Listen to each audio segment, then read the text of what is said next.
All right, so I got a question just this morning from a guy named Nathaniel Mortensen.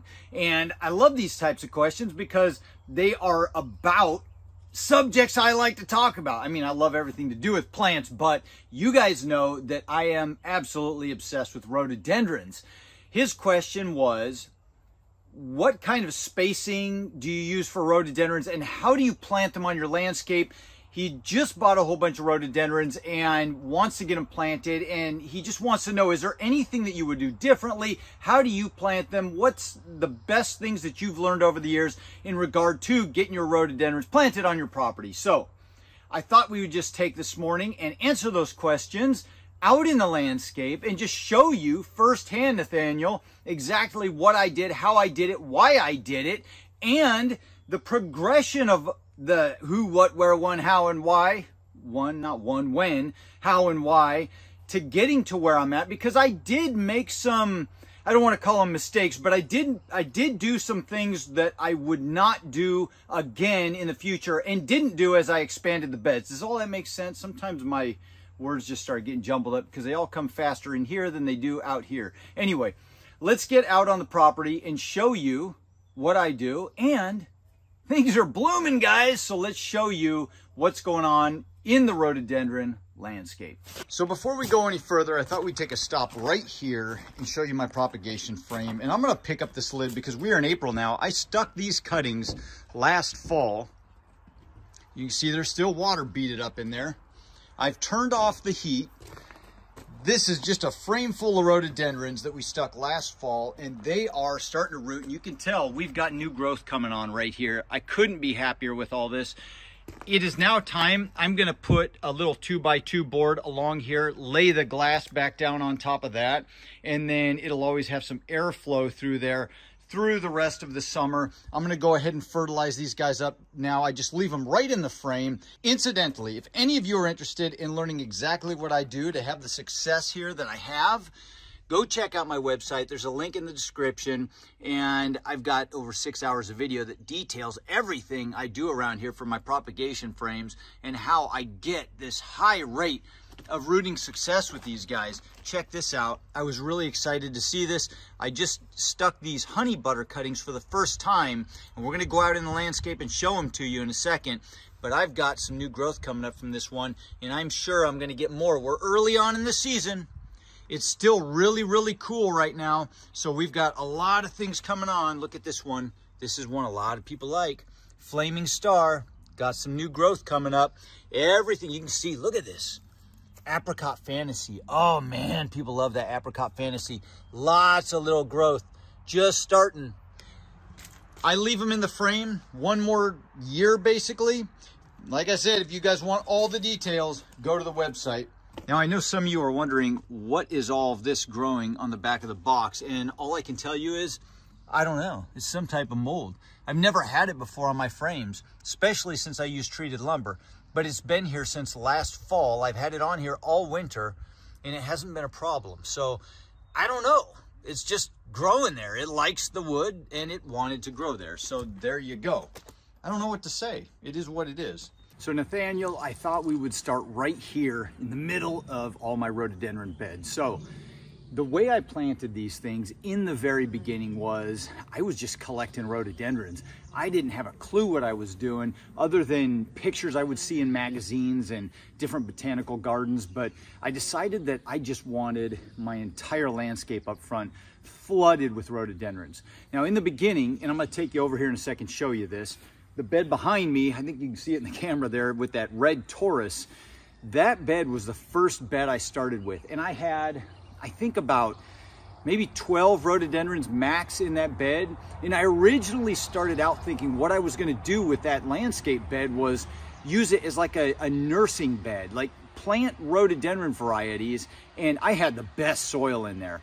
I started out with just my soil here, which is like a sandy loam, and I ended up, and it's got a lot of rock in it, but it's a real good soil. And then I added, didn't mix in, but added to the top some manure and compost, mushroom compost, and plenty of bark mulch. I've mulched that bed a couple times. It was just beautiful soil that I started with. my intention was to plant all my rhododendrons in that area. And then as they got size on them, because I could pay attention to them, I could water them constantly, I could get them growing really nice. My plan was to then dig them up when they got big and move them out further on the property where they didn't need as much attention anymore because they were bigger and they were much better established. Well, at the time that I had done this, after a few years of growth, they really started getting up in size. I had a lot going on in my life, and my dad came over one day and he said, "Mike, what are you doing? Why are you stressing yourself out?" Because I was going, man, it's spring. I got to get all these dug up and moved out, and I just didn't have the time. He said, just leave it right there. And he ended up calling it the salad bowl bed because it's just a big jumbled mess of different colored rhododendrons all in there. Now, when I originally planted it, I put the bigger growing rhododendrons more in the center and then the smaller ones out towards the edges so that no matter what, I would have a nice bed if I couldn't get to them. Over time, it's worked out beautifully, and the salad bowl bed has stayed. I've never touched it. I've never dug anything up out of it. I just eventually let them all grow up into one giant rhododendron, and I like the look so much, I've done it to pretty much every other bed that I've got on this property. Let's go walk over and look at these and show you how far apart they are. I'll go down under the canopy and just kind of talk about it. So let's go look at this first bed over here. Now this, like I said, is the original rhododendron bed that I planted years ago. It's older than my oldest daughter, so it's probably, she's 14 now, so it's probably close to 15 years old, maybe even 16 years old, but it's really been growing up over the years, as you can see. I remember this bed when they were just small little rhododendrons, and my daughter, as a toddler, would run through them. She'd run around all the rhododendrons, and you can't quite do that anymore. But I've got all these varieties, and they're all just kind of growing in together. They're all growing into each other, and some people like that, some people don't like that, but I am really growing fond of this look over time because what it does is it shades out the ground. It provides, through the hottest part of summer, a very moist, beautiful environment down underneath here. And it just keeps a constant level of moisture and an area where the soil can just continue to build, and bugs and worms and all that kind of stuff that needs to be in there can just have a beautiful habitat away from the hot beating sun in the middle of summer. And so it creates this environment under here where moisture, due, like I said, the hottest part of summer, can constantly evaporate from the soil and just keep everything cool and moist down under there, which is what rhododendrons like. Now, I've heard people say, I don't really like rhododendrons. You plant them and then they don't grow that well and they die. And usually what I find when I start digging a little bit deeper is the people that say they don't like them are the same people that plant one rhododendron right in the middle of their front yard in full beating sun and don't water it. And of course they're going to die. Of course they're not going to do well. These are woodland plants and they like to be in some shade. So, you know, the sun rises on the east, just like it does anywhere else, and it sets in the west. So we got east to west here on this property, and they get quite a bit of sun in the morning, and then about noon or so, it goes behind this tree for an hour or so, gives some shade to this area, and then they get about another hour or so of sun, and then it's just the whole hottest part of the day in the evening is shaded out by these trees. I got lucky because the property was laid out this way. I kind of planned some of the plantings around this way, but that's just the way it works. They're far enough away from those big trees that these beds up here in the yard do really well, and I don't have to constantly flood them with water during the summer because they're not, the ground stays somewhat moist. You know, I can get away with watering once a month. But the beds up closer to the trees, now they have to be watered all the time because if I don't keep them watered every couple weeks, they can dry out a little bit more because these fir trees are huge and they just like to suck the water out of this ground. So this is back to the original bed here. A lot of neat varieties. Oh, you guys are seeing a little sneak peek. A lot of neat varieties, and they've all grown in together. Right here, I've got Hotai. That's a yellow variety. Ingrid Melquist. It's kind of, that's a beautiful, if you want to do bonsai rhododendrons, Ingrid Melquist is the one to get. I'm just convinced the branching structure on it is really cool. There it is.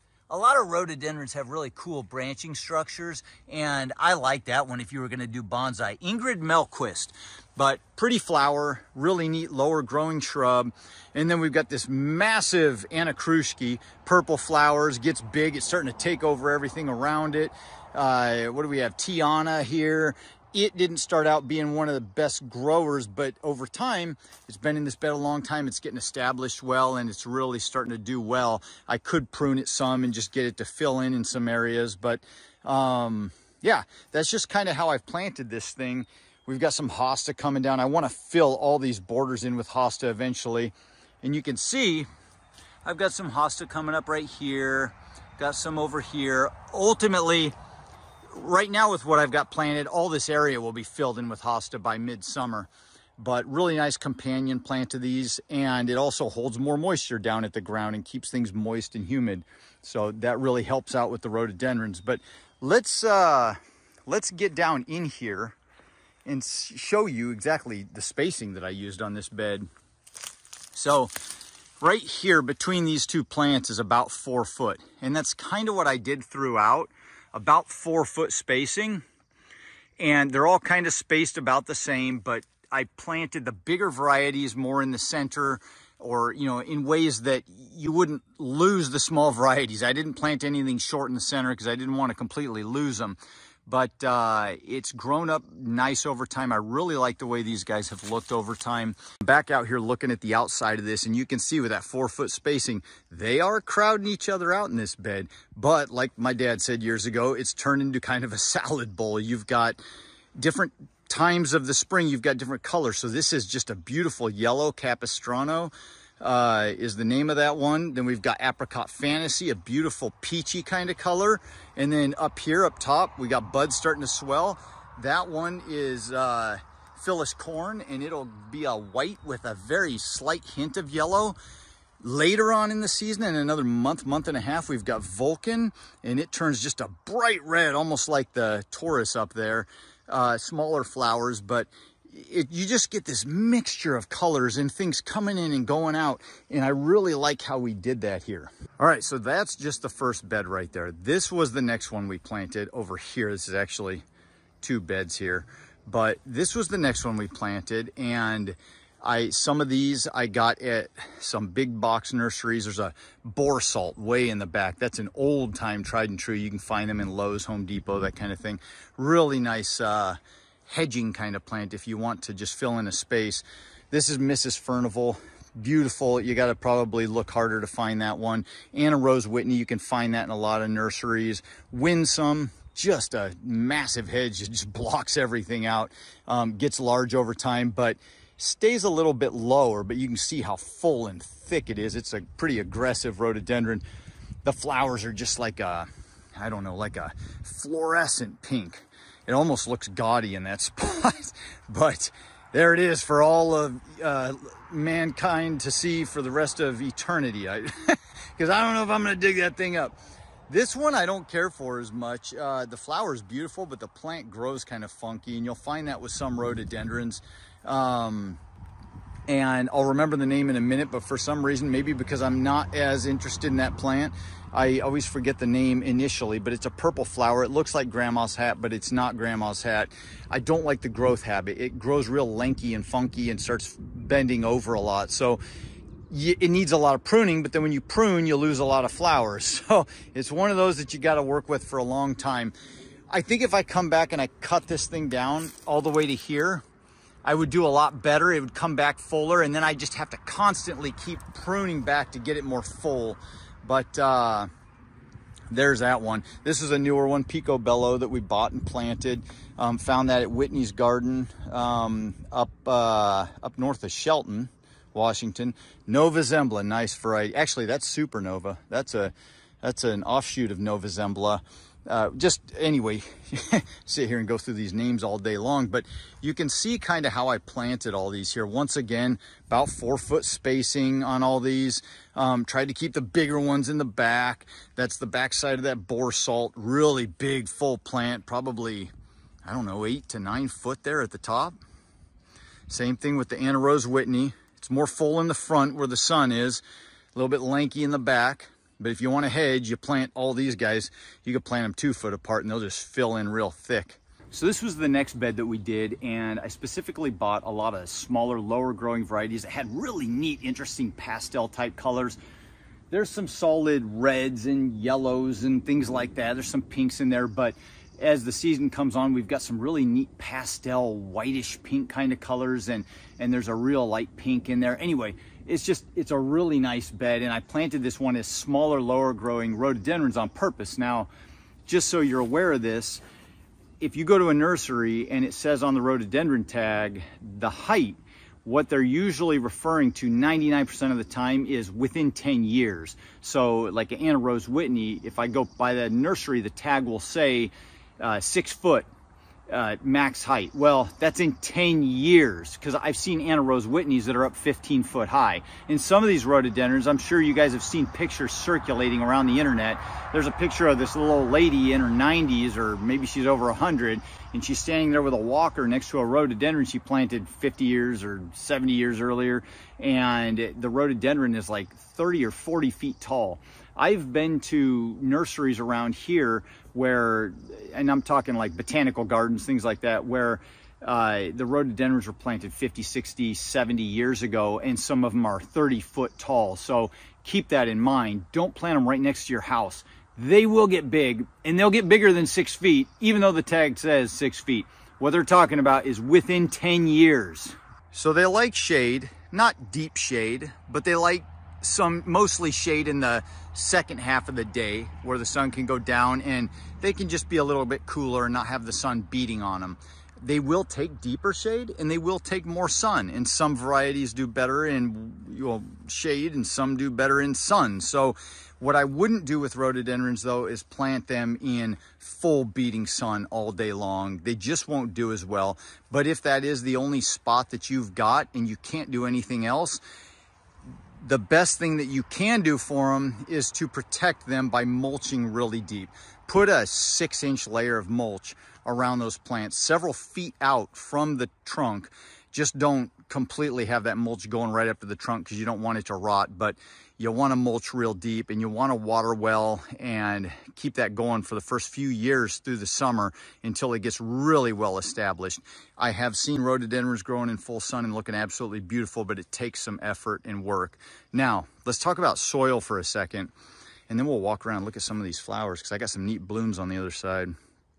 All right, as far as soil, this side here, actually all the rhododendrons on this whole side, and over here in this bed I just showed you, and in the first bed, they were all planted in native soil. And this is the one area, I hate to call it a mistake because it's turned out okay, but I planted all of these in native soil. Everything I've got on this side, until we get over here and I'll show you. That was the way to go, planting in native soil. I didn't plant too deep. I planted just, the top of the root ball just at the soil level. And then I mulched really deep with a good layer of bark. And that was ideal because those roots could get set inside some really nice soil. And it was a denser soil, not clay. It drains, but it's denser. And so those roots are protected and they've got a constant supply of water. Now, so I haven't had to, I still have to water a lot through the summer, but you're not stressing about it at all. Now, in contrast, these beds I did under the trees out here and over on the other side of the property, I thought I was being pretty slick, and I brought in dump truck loads of washed cow manure and wood chips that I got from a local arborist. And I dumped piles of manure on these beds here before I ever planted, and then piles of wood chips, mixed them all in. I had about 2 foot deep of manure and wood chips, and I thought, man, this will break down and just make the most fabulous soil. And then I planted right in that stuff. Well, what I found was it drained so well and it dried out through the summer. And it worked out because I just kept things watered like crazy. Now it's good soil. It's been years and years and years. It's broken down. The beds have actually settled down. The roots are down into the soil and things are working out. But it was a little bit scary in the beginning, and I was watering, hand watering all of this. the whole property, constantly. I would start watering and I'd go from one end to the other. And as soon as I got done, I'd start back on this side again. And it'd take me about a week to get, well, maybe 4 or 5 days to get through the whole thing. And all my days off through the summer were about watering. So I wouldn't do that. I would plant in your native soil as long as it's not too heavy a clay. Just plant right in your native soil and let those roots get settled into your native soil, and that's what they'll be used to. And then mulch over top. Mulch with an organic material. Don't mix it in, just mulch with an organic material, and that will keep the moisture down in that good, dense native soil. That's what I would do for the planting part of it. And of course, you know, you don't want to plant too deep, but just at the top of the root ball, or even, you know, an inch above. You don't want to bury the thing, and then know that you're going to mulch around it a little bit. But that's how I went about planting. Once I got this whole salad bowl idea going here, I just continued it on, but started doing some themes around here. I've got this bed, I did Bliss rhododendrons all around the outside edge. So I had all these reds surrounding the outside. And then in the center is all Lems Monarch. And I've got a purple right here. That's Polar Night. There's a couple others throughout that bed. This one's my Apricot Fantasy bed. I've got Apricot Fantasy planted, the center ones that are growing up taller, and then Hotai that are yellow all around the outside. So it's kind of a yellowy, peachy kind of bed here. And so, like, you know, little themes I just kind of did in colors, color patterns and heights and things like that. But as you can see, I just continued my same idea of this salad bowl thing that my dad came up with right on through, and just continued to plant everything pretty tight. I left a few open spaces to be able to walk through, but I used to be able to walk through there. Over time, they've just kind of crowded each other out. And that's kind of how I've done things here. All right, so let's start back over here, and I'm gonna walk you guys through what's going on, because there's a group of you who really love these rhododendron tours that I do every year.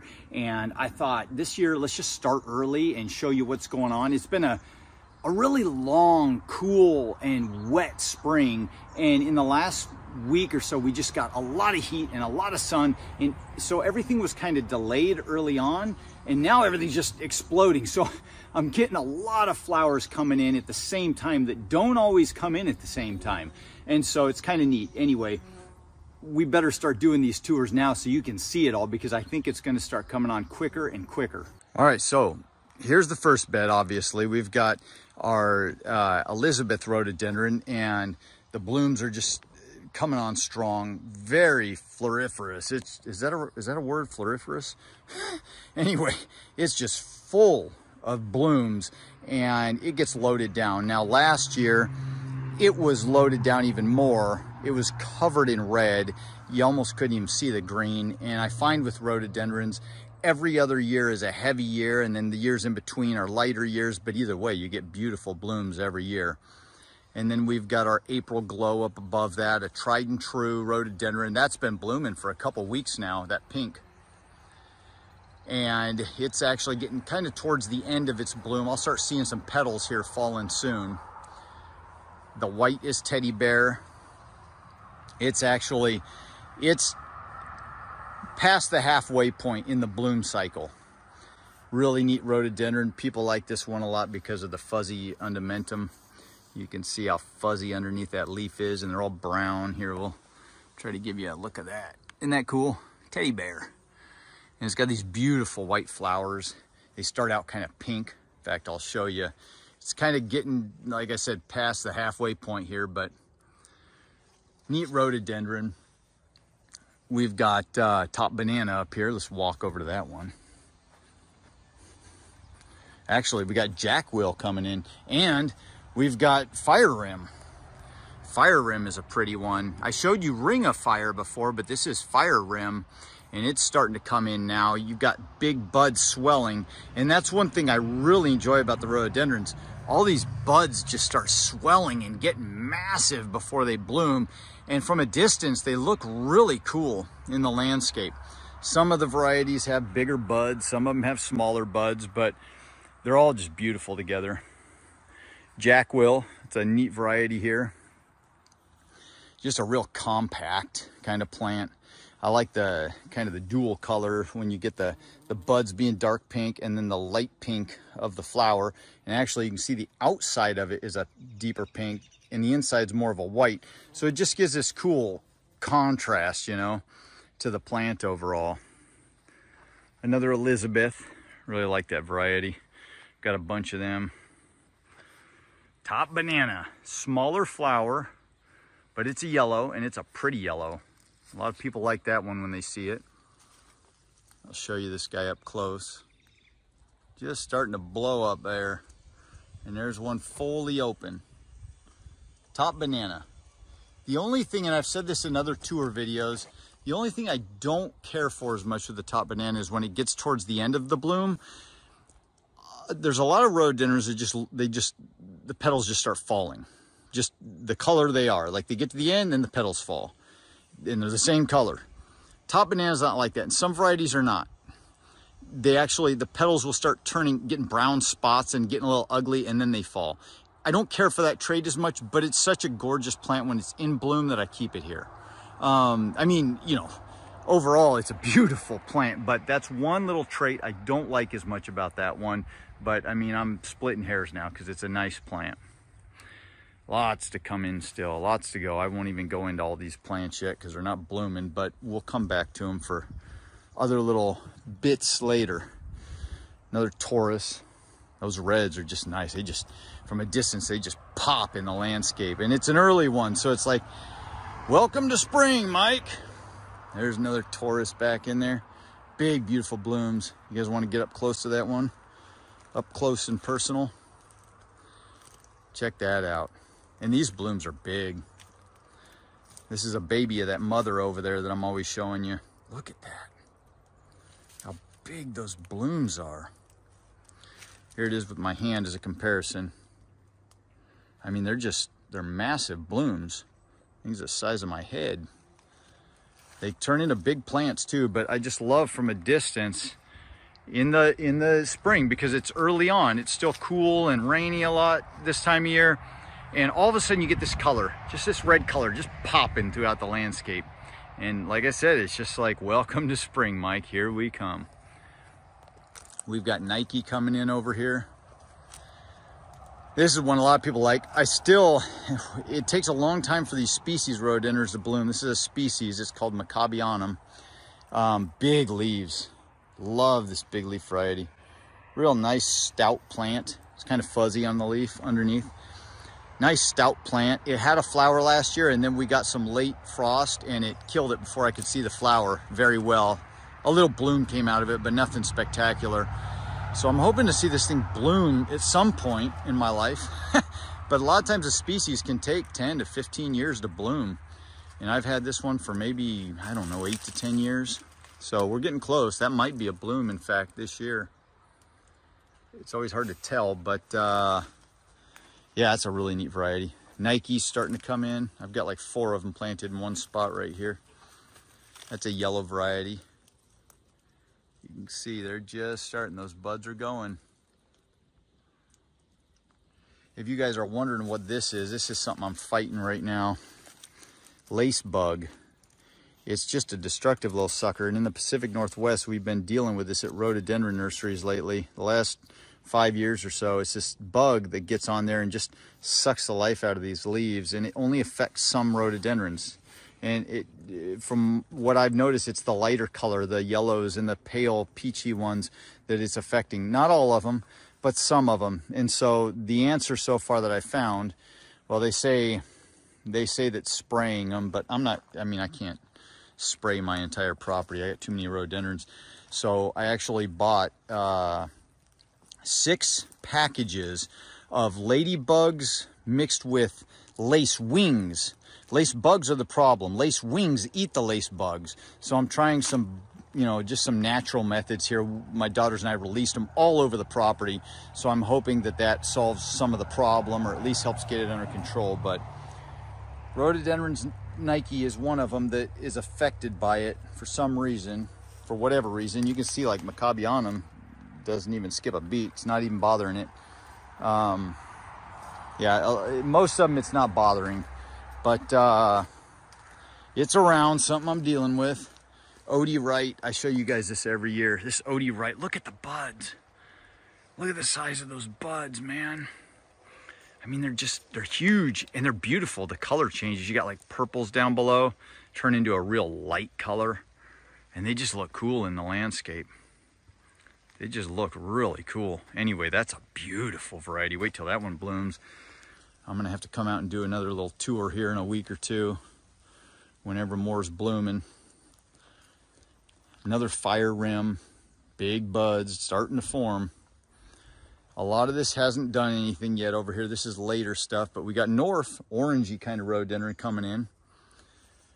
Campanula over here is about the only one over here that's blooming right now. I'll walk you over to it. Yeah, I gotta weed my beds. Campanula, or white Campanula is what it's called. Big, hardy, stout rhododendron. Never had a problem with it. It's next to this huge tree. This soil gets dried out sometimes, and it still just does real well. White Campanula, I found it. I've only seen one of them. I found it at a specialty rhododendron nursery and just snatched it up because I like the big leaves. And it's a pretty white. I mean, nothing too spectacular, but it's pretty. But the plant is a real nice growing stout plant. Another one you guys might be interested in if you're looking for hardy, good, stout varieties that are just tried and true and will do well just about anywhere. Scintillation. I mean, you still got to treat it right, but scintillation's a pretty one. We'll come back to that when something's blooming. But that's a real nice one. Let's walk over here. All these guys are coming along later in the season. This is another one that's affected by that lacebug. Virginia Richards. You can see all the stippling on the leaf. I'm fighting it, but we're trying. I mean, we released hundreds of ladybugs, that maybe 1,000, I don't know, and lace wings. We'll see what happens. North is loaded with buds, and that's a pretty variety. Kind of an orangey yellow. You can see it starts out kind of an orange color and opens up to a more yellow, and then just a real bright yellow once it's done. It's kind of a leggier plant, kind of a more sparse plant. I planted, I think, 6 or 7 of them actually, all into a pile right there, so they just fill in and look real good. And you can still tell their growth habit is more leggy, but they're all just kind of complementing each other, and it is just full of buds throughout here. And when all this is blooming, the Virginia Richards usually starts coming in and blooming at the same time. It's just a week or so behind. But when it's all blooming, man, this whole thing is just lit up with orangey yellow right here. And then kind of a peachy pink over here. Really pretty. Those two together, I'm glad I did that combination. I'll admit it was an accident. But I did it. And there it is, and it's pretty. Somebody was asking me about Lems Cameo. There's my Lems Cameo. Love this variety. One of the first varieties I ever fell in love with looking at books and magazines. You got to find it in a specialty place. You won't find it in a big box store. But this was actually a cutting from a friend that runs a nursery. And she gave me 3 cuttings. This one was the only one that took, and I've been growing it ever since. It's probably, I've had this thing for 10 years, 12 years maybe. And it's finally starting to do good. It's going to be covered in blooms this year. It's just taken a lot of time. It was a slower one to get established, but we're finally starting to get there. You can see just tons of blooms, tons of them. I mean, all of these buds are going to be blooms. All of them. That big leaf one's a species, Astrock Noon. So I just planted it over here just to let it grow out big over time and really fill in this place. But the water gets sucked out of this spot by this huge fir tree. So I have to be real careful. I have to come out here once a week and make sure that's watered, at least till it gets real good and established. It's doing better and better and handling it easier. As they get established, they do better and better. There's all my green giants for all you green giant lovers. They're getting big, way over my head. And there's Horizon Monarch. Isn't she a beauty? Full bloom. I've been posting pictures of that one. Here's the bud as it opens. This is kind of a later one. It's getting a late start, this little bud. Kind of a peachy, orangey peach color. And then it opens up into this yellow. Really nice variety. I love that one. And like I've showed before, we had some damage on this one, some storm damage from this tree way up here. There it is. There it is. Top 30 foot fell out of that and busted the top out of this thing, but it's recovering. This is Horizon Serenity, and it's same breeder, and it is just absolutely gorgeous. I love that white color. I love the subtlety of this. I love how it starts out pink and turns into that just beautiful pure white, and as it blooms more and more and it opens up more, it's just a pure white. And it gets big. It's really spreading out all the way over to here. It's like 6 foot wide. Jackwill, I showed you that one. There's another one planted over on the other side. We've got honey butter. Now this one I took cuttings of last fall. That's the cuttings I was showing you in that propagation frame earlier. Honey butter is an absolutely gorgeous rhododendron, and I finally did some cuttings. Finally got my act together. Look at that. You don't need words to describe it. You can just look at it. Isn't that beautiful? Just a gorgeous flower. Absolutely beautiful. I love this one. And it's got a great growth habit. And it hasn't had a problem with the lacebug. And it's got beautiful full leaves. I really like this variety. Honey butter. Go pick yourself up one if you can find it. I got that one into special. I don't even remember where I got it. But you got to seek a lot of those kinds out. Look at that. There it is, Star Bright Champagne. It's starting to really open up now. Isn't that a beautiful variety? Isn't that just gorgeous? Absolutely beautiful. Like I said in that post I made on Instagram, and I think on Facebook, I posted a picture of this. I always think of weddings when I see this. It's not pure white. It's almost got the lightest hint of yellow. But for some reason, this one just reminds me of a wedding. Doesn't that remind you of like just a wedding? Like you'd have a bunch of these lining the aisles or something, or a bouquet of them or something. That's a nice one. Star Bright Champagne. Once again, you ain't gonna find that at a big box store. Baden. Seaview Sunset. They're all coming on. They're all coming on, guys and gals. The show is just beginning. That's that bed all the way down. Yeah, I gotta do some work on this side. It is not looking in tip-top shape. This whole area I'm working on. I just cleared that whole side of the property. I limbed these trees up. I cut a little tiny skinny tree down to let more light in. I'm going to be planting fir trees around the backside, and this whole area in front's going to be, I don't know, I'll plant like 50 rhododendrons in here, all through here, just to block out that corner and give this whole corner kind of an anchor. Anyway, that's happening. That is going to happen. Oh, I better walk over here and show you guys this. So that's royal pink. It's a pretty one. It's a really pretty one. It's kind of unassuming. It's not one that you'd go, oh, I gotta have that. But when they get more mature in the landscape, I love the two-tone. You got the dark pink and the light pink as they're blooming. Here comes the rain on my new construction. Making me nervous.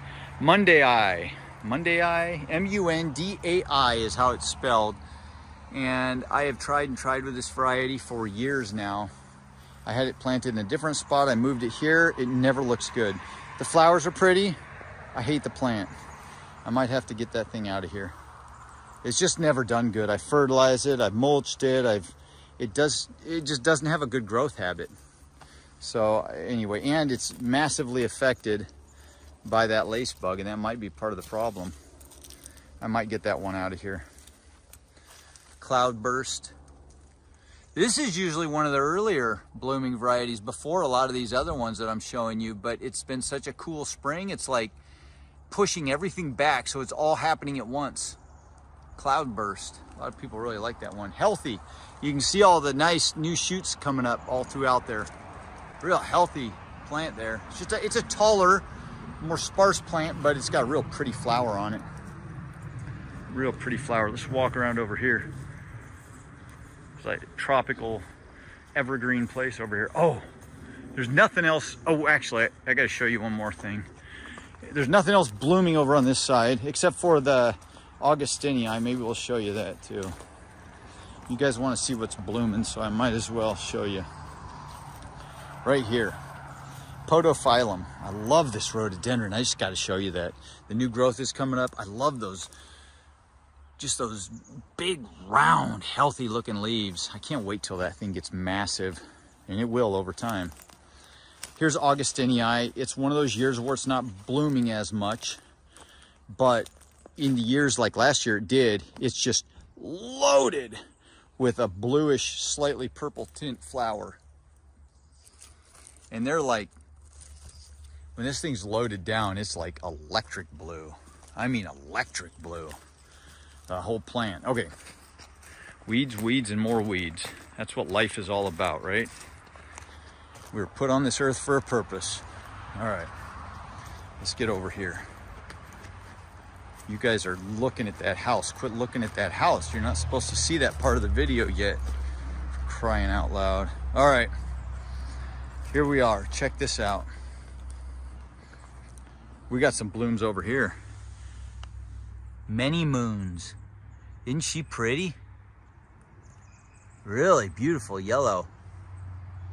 Just gets loaded with lots of blooms. Doing real well. Now, this area, you can see all these plants are kind of growing out that way. But with this house build, we took some trees down in this area, one right there, and a couple right over here. And it was so shaded in there, everything was growing out this way. So I'm looking forward to seeing some of this fill in on this side now. And we won't get as much moisture suckage from the ground from all those big trees. And these guys will probably stand a better chance over here.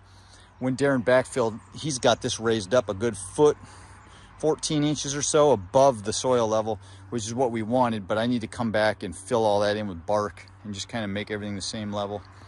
Look at this. This is one of my favorites. Lems Monarch crossed with Big Sam. Isn't she pretty? And it's going to be loaded down with blooms. That is just a stellar variety right there. That is just gorgeous. You can't beat that. Try to beat that. That is beautiful. That is just a gorgeous rhododendron. I've seen, so this is Lems Cameo crossed with Big Sam. And that was how it was labeled when I bought it. But I've seen it also labeled Naselle, N-A-S-E-L-L-E, I believe. So I don't know if they're the same variety. I think they are, but I don't know. So I keep this one labeled Lems Cameo crossed with Big Sam because that's what it was sold to me as. But anyway, if any of you want to research that or care about rhododendrons, you can do that. So there it is. Ring of Fire's coming to an end. We got Flaming Star just starting. Everything's happening at the nursery. We're getting lots of blooms, guys and gals. When I say guys, I mean everybody. You're just gonna have to bear with me. There it is. So there it is, Nathaniel. That's my story, and I'm sticking to it. I hope that helped you in some way. I know we did a lot of that was just a tour of the rhododendrons, but really that's how I planted my rhododendrons. That's how I took care of them over the years. If there was anything I could steer you away from, it would be to not amend the soil. Now, I know a lot of people say, well, you want to amend the soil, and a lot of rhododendron nurseries like to amend the soil. If you were going to put anything in the soil, I would say put organic material in there, like bark or something more carbon, you know, not anything real hot, but just something more carbon that's going to break down more slowly and feed the fungus, so that over time the soil would be more acidic, because that's what rhododendrons love. And I know a lot of people say, well, then that's going to rob all the nitrogen out of the soil. Yes, in a way it will, but what you can do is just fertilize every year with a good acid-loving, slow-release fertilizer until you get 5, 6, 7 years into it, and the soil has kind of equalized and it's doing real well and got a lot of life in it. I personally would say plant in what you've got. Just plant right in that soil. Rough up the roots real good. Get it planted, and then mulch. That's your best bet. Don't spend so much time and energy and work trying to change your soil. Plant in the soil you got and just mulch. Put layers down over top over the years, and the rest will take care of itself. It will attract all the right bugs, the worms, the beetles, just everything that needs to be in the soil to create good soil. It'll attract them. It'll provide a habitat for them, and then they will break down the mulch, bring it down into the soil, and everything will just kind of work in harmony and do its own thing without you having to do all the work. So there you go. I hope that helped. If it did, you know what to do. Hit that like button. Subscribe if you want to follow along and see more garden tours. Have a fantastic week, and I'll see you in the next video. Adios.